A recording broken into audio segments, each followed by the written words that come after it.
নমস্কার বন্ধুরা, জানিয়ে দেবো আজকের সর্বসেরা আপডেটগুলি। প্রথমে থাকছে সংবাদ শিরোনাম। লন্ডন যাচ্ছেন ডক্টর ইউনূস, রাজনৈতিক সমর্থন আদায়ে গুরুত্ব। ইউনূস সাহেব, পলিটিক্স আর ইকোনমিক্স এক নয়, জানালো পার্থ। গুমের ঘটনা নিয়ে একটি হরর মিউজিয়াম হওয়া উচিত, প্রধান উপদেষ্টা। প্রস্তাবিত বাজেটে রাজনৈতিক দল ও জনগণের মতামত নেই, জানালো বিএনপি। জুলাই সনদের মাধ্যমে নিজেদের কর্মকাণ্ডকে বৈধতা দিতে চায় এনসিপি। এতক্ষণ শুনছিলেন সংবাদ শিরোনাম, এখন হবে বিস্তারিত। লন্ডন যাচ্ছেন ডক্টর ইউনূস, রাজনৈতিক সমর্থন আদায়ে গুরুত্ব। অন্তর্বর্তী সরকার দেশের দায়িত্ব নেওয়ার পর পার হয়েছে 9 মাস। এই 9 মাসে অন্তর্বর্তী সরকারের প্রধান হিসেবে ডক্টর ইউনূস 9টি দেশ সফর করেছেন। তবে এসব সফরের মাঝে কোনো পূর্ণাঙ্গ দ্বিপক্ষীয় সফর ছিল না। আগামী জুলাইয়ে সরকারি সফরে মালয়েশিয়া যাওয়ার কথা ডক্টর মোহাম্মদ ইউনূসের। তবে এর আগে কোরবানি ঈদের পরেই যুক্তরাজ্য সফরে যাচ্ছেন অধ্যাপক ইউনূস। যুক্তরাজ্য সরকার বলেছে এই সফর ডক্টর মোহাম্মদ ইউনূসের সরকারি সফর। সেখানে 4 দিন থাকবেন অন্তর্বর্তী সরকারের প্রধান উপদেষ্টা ডক্টর মোহাম্মদ ইউনূস।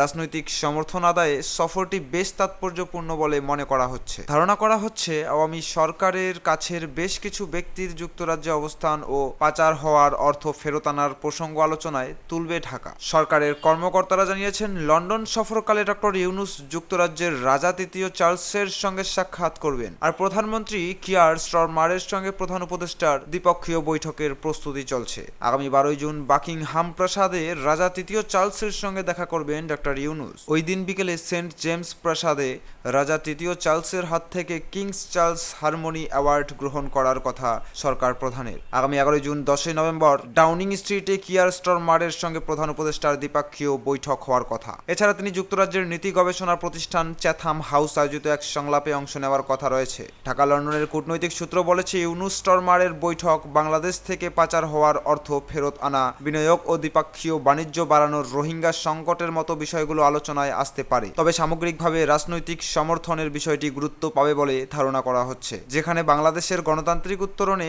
সংস্কার, নির্বাচন, জুলাই আগস্টের নৃশংসতার বিচার সহ সরকারের বিভিন্ন উদ্যোগে যুক্তরাজ্য সরকারকে পাশে চাইবে ঢাকা। সরকারের দায়িত্বশীল এক কর্মকর্তা বলেন, যুক্তরাজ্য সরকার প্রধান উপদেষ্টার সফরকে সরকারি সফর হিসেবে ঘোষণা করেছে। প্রধান উপদেষ্টা কিংস চার্লস হারমোনি অ্যাওয়ার্ড পাচ্ছেন, রাজা তৃতীয় চার্লসের হাত থেকে অ্যাওয়ার্ড নেবেন তিনি। গত বছর জাতিসংঘের সাবেক মহাসচিব বান কি মুন এ পুরস্কার পেয়েছেন। প্রধানমন্ত্রী কিয়ার স্টারমারের সঙ্গে প্রধান উপদেষ্টার দ্বিপক্ষীয় বৈঠকের প্রস্তুতি চলছে। বৈঠক হলে দ্বিপক্ষীয় ও বহুপক্ষীয় নানা বিষয়ে আলোচনার সুযোগ থাকবে। এদিকে ঢাকার একটি নতুন কূটনৈতিক সূত্রের বরাতে জানা গেছে, বুধবার ঢাকায় নিযুক্ত ব্রিটিশ হাইকমিশনার সারা হুকুক অন্তর্বর্তী সরকারের পররাষ্ট্র উপদেষ্টা মোহাম্মদ তৌহিদ হোসেনের সঙ্গে সাক্ষাৎ করবেন। হাইকমিশনার ডক্টর ইউনূসের সফর নিয়ে তৌহিদ হোসেনের সঙ্গে বিস্তারিত আলোচনা করবেন বলে ধারণা করা হচ্ছে। প্রধান উপদেষ্টার আগামী 14 জুন সকালে ঢাকায় ফেরার কথা রয়েছে। ইউনূস সাহেব, পলিটিক্স আর ইকোনমিক্স এক নয়, জানালো আন্দালিব রহমান পার্থ।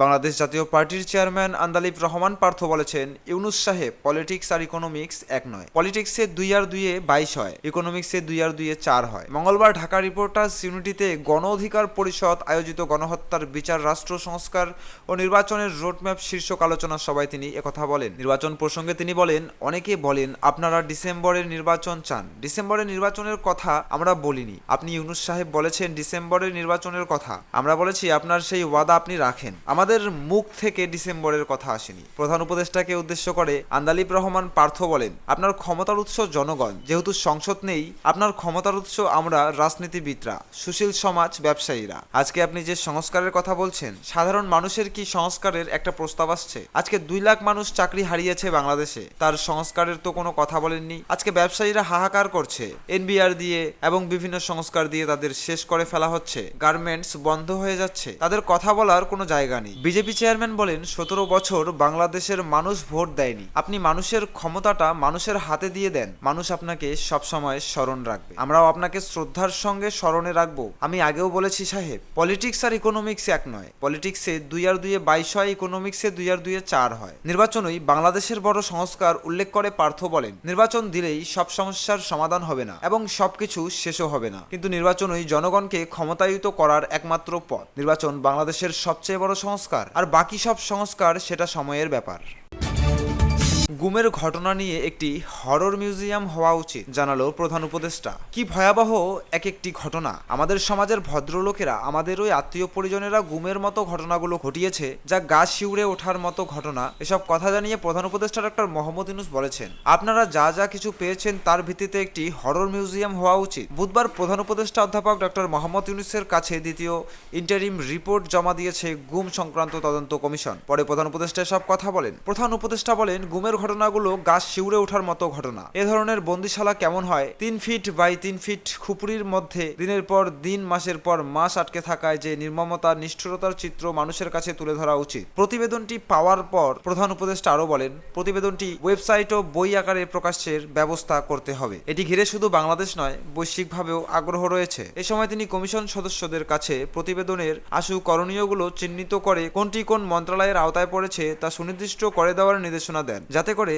সরকার স্বল্প সময়ের মধ্যে কাজগুলো শুরু করতে পারে বলেও জানান তিনি। অতি দ্রুত যাতে এ বিষয়ে পদক্ষেপ নেওয়া যায় সে বিষয়ে করণীয় জানতে কমিশনকে পরামর্শ দেন প্রধান উপদেষ্টা। কমিশন সদস্যদের ধন্যবাদ জানিয়ে প্রধান উপদেষ্টা আরও বলেন, আপনারা ভয়ে ভীতি, নানা রকম হুমকি ধমকি উপেক্ষা করে কাজ করে যাচ্ছেন। এদেশের মানুষের জন্য আপনারা অনুপ্রেরণা হয়ে থাকবেন। ভবিষ্যতে যারা মানুষের অধিকার নিয়ে কাজ করবে আপনারা তাদের অনুপ্রেরণা। গুম কমিশনের কাছে 1850টি অভিযোগ জমা পড়েছে, যার মধ্যে 1350টি যাচাই শেষ হয়েছে। গুম হওয়া 3 শতাধিক ব্যক্তি নিখোঁজ রয়েছেন। কেউ 7 বছর নিখোঁজ থাকলে মৃত বলে ধরে নেওয়ার বিধান পরিবর্তন করে 5 বছর করার সুপারিশ করা হয়েছে বলেও জানান গুম সংক্রান্ত কমিশনের সভাপতি মাইনুল ইসলাম চৌধুরী। নিখোঁজ ব্যক্তিদের পরিবার যাতে অত্যন্ত ব্যাংক হিসেবে লেনদেন করতে পারে সে বিষয়ে উদ্যোগ নিতে প্রধান উপদেষ্টাকে অনুরোধ জানান কমিশন প্রধান। তিনি আরও বলেন, বিদ্যমান আইনে কেউ 7 বছর নিখোঁজ থাকলে তাকে মৃত বলে ধরে নেওয়ার সুযোগ রয়েছে। আইন সংশোধন করে এটিকে 5 বছর করার সুপারিশ করা হয়েছে। একজন কমিশন সদস্য প্রধান উপদেষ্টাকে বলেন, ঘটনাগুলো এতটাই ভয়াবহ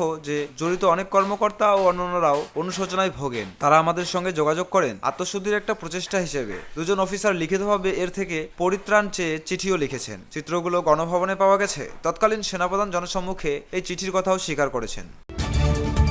প্রস্তাবিত বাজেটে রাজনৈতিক দল ও জনগণের মতামত নেই, জানালো বিএনপি। বিএনপি বলেছে, রাজনৈতিক দল ও জনগণের মতামত ছাড়া অন্তর্বর্তী সরকার 2025 থেকে 26 অর্থবছরের প্রস্তাবিত বাজেট ঘোষণা করেছে। 2025-26 অর্থবছরের প্রস্তাবিত বাজেট নিয়ে বিএনপির আনুষ্ঠানিক প্রতিক্রিয়ায় একথা বলেছেন দলটির স্থায়ী কমিটির সদস্য আমির খসরু মোহাম্মদ চৌধুরী। বুধবার দুপুরে রাজধানীর গুলশানে বিএনপির চেয়ারপারসনের রাজনৈতিক কার্যালয়ে বাজেট নিয়ে আনুষ্ঠানিক প্রতিক্রিয়া জানায় দলটি। আমির খসরু বলেন, দেশে এখন যেহেতু সংসদ বা গণতান্ত্রিক কোনো সরকার নেই, তাই তারা আশা করেছিলেন অন্তর্বর্তী সরকার ফ্যাসিবাদ বিরোধী আন্দোলনের সঙ্গে থাকা রাজনৈতিক দলগুলোর সঙ্গে আলোচনা করে ন্যূনতম জাতীয় ঐকমত স্থাপনের মাধ্যমে বাজেট প্রণয়ন করবে। সরকার চাইলে সমাজের বিভিন্ন শ্রেণী পেশার মানুষের মতামত নিতে পারত, বিশেষজ্ঞ, নাগরিক সমাজ, ব্যবসায়ী ও তরুণ প্রতিনিধিরাও অংশ নিতে পারতেন, কিন্তু সেটি করা হয়নি। রাজনৈতিক দল ও জনগণের মতামত নিলে বাজেট প্রণয়ন একমুখী, অংশগ্রহণহীন ও গতানুগতিক ধারার হতো না বলে মন্তব্য করেন বিএনপির স্থায়ী কমিটির সদস্য আমির খসরু। বলেন, বর্তমানে মূল্যস্ফীতি প্রায় ডাবল ডিজিট, তা কমিয়ে 6.5% করার কথা বলা হচ্ছে, যা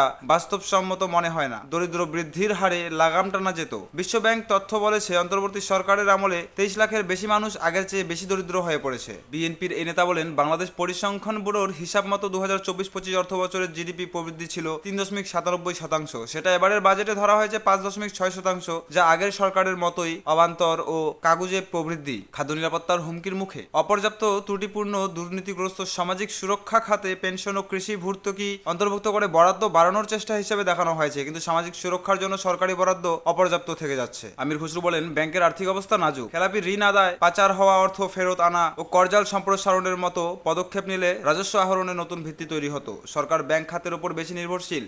ঋণ করে ঋণ শোধ দীর্ঘমেয়াদে আর্থিক স্থিতিশীলতার জন্য হুমকি। কালো টাকা সাদা করার সুযোগ কর ফাঁকি প্রদানকারীদের পুরস্কৃত করেছে। নিয়মিত করদাতাদের প্রতি এটি অবিচার। এতে কর ব্যবস্থার প্রতি আস্থা কমতে পারে। সংবাদ সম্মেলনে আরও উপস্থিত ছিলেন বিএনপির স্থায়ী কমিটির সদস্য গায়েশ্বর চন্দ্র রায়, সেলিমার রহমান, চেয়ারপারসনের উপদেষ্টা ইসমাইল জাবিউল্লাহ, মিডিয়া সেলের সদস্য সাইরুল কবির খান ও চেয়ারপারসনের প্রেস উইংয়ের সদস্য শামসুদ্দিন দিদার। জুলাই সনদের মাধ্যমে নিজেদের কর্মকাণ্ডকে বৈধতা দিতে চায় এনসিপি। সাংবাদিক ও রাজনৈতিক বিশ্লেষক মাসুদ কামাল বলেছেন, জুলাই সনদ নিয়ে বারবার অবস্থান বদল করেছে এনসিপি। তারা নিজেদের কর্মকাণ্ডকে বৈধতা দিতেই জুলাই সনদ চায়। গতকাল একটি বেসরকারি চ্যানেলের টক শোতে হাজির হয়ে এসব কথা বলেন মাসুদ কামাল। মাসুদ কামাল বলেন, জুলাই সনদ এনসিপি গো ধরে বসে আছে। এই এনসিপি জুলাই সনদ নিয়ে বারবার অবস্থান বদল করেছে। জুলাই সনদ নিয়ে তারা আগে একবার বলল প্রেস ক্লাবে যাবে, তারপর একটা আশ্বাস পেয়ে রেখে দিল। তারপর তারা কিন্তু বলছে আগে স্থানীয় সরকার নির্বাচন চাই, এটা নিয়ে একটা গো ধরলো। তারপর আবারও বলল তারা যে বিএনপির দালাল দিয়ে ভরে গেছে নির্বাচন কমিশন, তারা কিন্তু বারবার তাদের অবস্থান চেঞ্জ করছে, তারা কি চাচ্ছে এটা আমার কাছে ক্লিয়ার না। জুলাই সনদ প্রসঙ্গে মাসুদ কামাল বলেন, কেন জুলাই অভ্যুত্থান হয়েছে এটা আমরা সবাই জানি, নতুন করে সনদ করার দরকারটা কি? সনদ করার মাধ্যমে আসলে ওনারা যা চাচ্ছেন যে ওনাদের সকল কর্মকাণ্ডকে এক ধরনের বৈধতা দিতে চাচ্ছেন। ওনারা যা যা করেছেন সব ঠিক, এখন জুলাই আন্দোলনের মাধ্যমে একটা স্বৈরাচার সরকারের পতন ঘটেছে, সেই আন্দোলনের জন্য আবার লিখিত বৈধতার কি দরকার? তার মানে ওনাদের মধ্যে এমন কিছু ভয় আছে যে তাদের এই কাজগুলো বোধহয় ধরা হবে নতুন যখন একটা গণতান্ত্রিক সরকার আসবে। এনসিপির লোকেদের সরকার প্রোটেকশন দেয় বলে মাসুদ কামাল আরো বলেন, এনসিপির প্রত্যেকটা লোককে এই সরকার প্রোটেকশন দেয়, নতুন যে সরকার আসবে তারা কি প্রোটেকশন দেবে? যদি না দেয় এদের উপায়টা কি হবে রে ভাই? ঠিক এর কারণেই জুলাই সনদ চাই এনসিপি, এমনটাই মনে করেছেন মাসুদ কামাল। নিজেদের রাজনৈতিক ও বাহ্যিক নিরাপত্তার জন্যই যাদের জুলাই সনদ প্রয়োজন বলে মনে করেন তিনি। এমনকি এনসিপি ও এই সরকার ছাড়া আর কারো জুলাই সনদ প্রয়োজন নেই বলে মন্তব্য করেছেন রাজনৈতিক বিশ্লেষক।